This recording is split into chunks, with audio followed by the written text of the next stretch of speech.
ዛሬ እንኳን ድክም ብሎኛል። ወክ ማድረግ መንፈስን ያድሳል ተሌለ መንፈስ? ቆይ ደግሞ መንፈስ ገባ እዚህ ቤት? ወይ ነው ያትቀልድብኝ። ዛሬ ደብሮ ያልኩት። ቆይ ጽናት የለችም ነበር እንዴ? ያው በለው እንዴ ማለት የት ሄዳ ነው? ጽናትማ አለች፣ ግን በድኗ ነው ያለው። የድሮዋ ሳቂታዋ ተጫዋቿ ጽናት ሳትሆን የምታክዘዋ ጽናት ነው ያለችው። እሷ ልጅ ቆይ ምን ሆነ? አውቃለሁ ያስጠላል፣ ግን ደግሞ ፍቅር ለሚወዱት ሰው መስዋዕት መሆኑን አምናለሁ። አይ ምሩ፣ አሁን እንኳን በኪራ ምክንያት አይመስለኝም።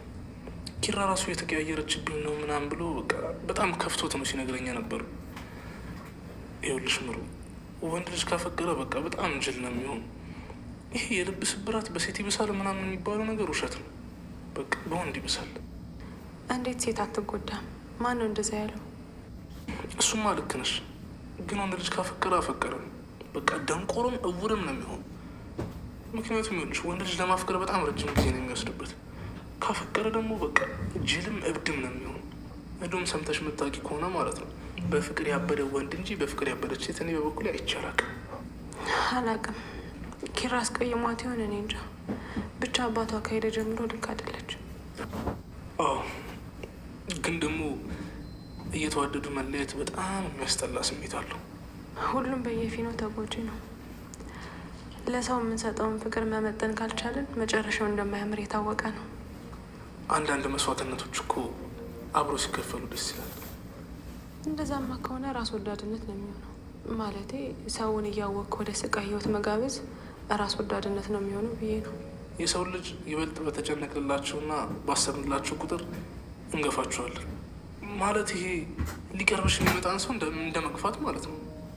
ብቻ ሁላችንም አንዳችን በሌላችን ጫማ ካልቆምን በቀር ምን እንደምናስብ አናውቅም ነው። ግን አንዳንዴ ደግሞ የሰው ነገር ማዳመጥ ጥሩ ይመስለኛል። ቆይ ስለማን ነው እያወራ ያለው? መቼ ስለ ጽናት እንዳልሆነ ግልጽ ነው። ግልጽማ ግልጽ ነው። ችግሩ ግልጽ አድርገሽ ለማየት አለመሞከርሽ። ናሆሜ በቃ ከዚህ በላይ አናውራ። ይቅርታ ይህን ስልሽ ግን ከልክ በላይ መወደድም ትሆናለሽ። እና አሁን አንሄድም? ወዴት እንዴ? አሁን ወክ እናድርግ ብለሻል ነበር አለ። እሺ እንሂድ። ቆይ መጠጣት ፈልገሽ ነው? ምንድን ነው የምጠጣው? ብርዱና ምን ትለኛለች እንዴ? እንደዚህ ሳሙና ላይ የተሰካ ሰንደል መስለሽ ያለ ጃኬት ልትወጪ ነው? ጀመረ ደግሞ። ይኸውልሽ የምሬን ነው የምልሽ፣ የሰሞኑ ንፋስ ወስዶ እዛ የማስታወቂያ ፖል ላይ ሳይለጥፍሽ ድንጋይ ምናምን ይዘሽ ብትንቀሳቀሽ ይሻልሻል። ይሄ የወንድምነት ምክሬ ነው። አንተማ ወሬ የለብህ። በቃ ልብስ ደርብ ይልኛ።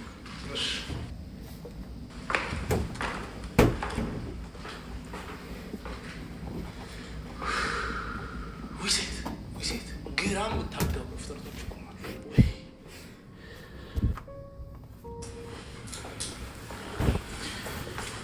እንሂድ በቃ ጨርሻለሁ። እኔማ አልሄድም፣ እዚሁ ነው የምሆነው። አልገባኝም። ልጅቷን እኮ አላውቃትም። ካየኋት በጣም ቆይቻለሁ። በዚህ ቴክኖሎጂ በተራቀቀበት ዘመን ስልክ ምን ሰርቶ የለም። ኧረ አባ አንድ ላይ እንሂድ። አይሆንም አልኩ፣ አልሄድም፣ ደክሞኛል። እንዲህ አባ በጠዋት ደግሞ የምን ድካም ነው? አረጃህ እንዴ? እና በሬ ከነቀኑ አድርሼ ወጣት እንደሆን ፈለግ? ጭራሽ ከሰንጋነት ወደ በሬነት ከነቀንዱ ተቀየሩ። በላሁን ልጅቷን ተንከባክባ ያምጣት፣ እንዳትወጋት። እሺ በቃ አባ አታስብ፣ በሰረገላ ነው ማመጣት።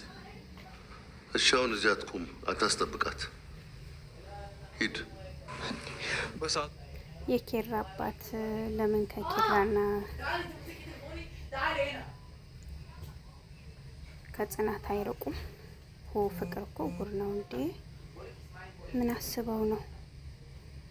አምላክ ይርዳኝ። ሰላም ሰላም ቤተሰቦች እንዴት ናቸው? ደህና ናችሁ ወይ? ከኔ ጋር ሁሉ ሰላም ነው፣ እግዚአብሔር ይመስገን። እንግዲህ ይህንን ድራማ በተከታታይ እናቀርብላችኋለን ማለት ነው። አብራችሁን ተከታተሉ። በጣም ደስ የሚል ሀሪፍ ትምህርት ነው። እንግዲህ እዩት። ዝጋ ደግሞ ጽንዬ አይዞሽ፣ የሰው ልጅ መቼም ሳይፈተን ሁሉ ነገር አያልፍም። ናም ፈተናዎቹን ማለፍሽ ደግሞ አይቀርም። ናም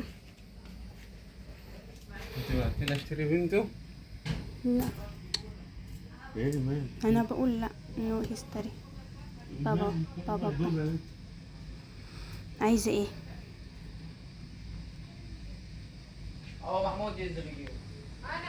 ኧረ እኔ አሁን ላይ ዝግጁ አይደለሁም ጋሼ። እንደው ከሄደ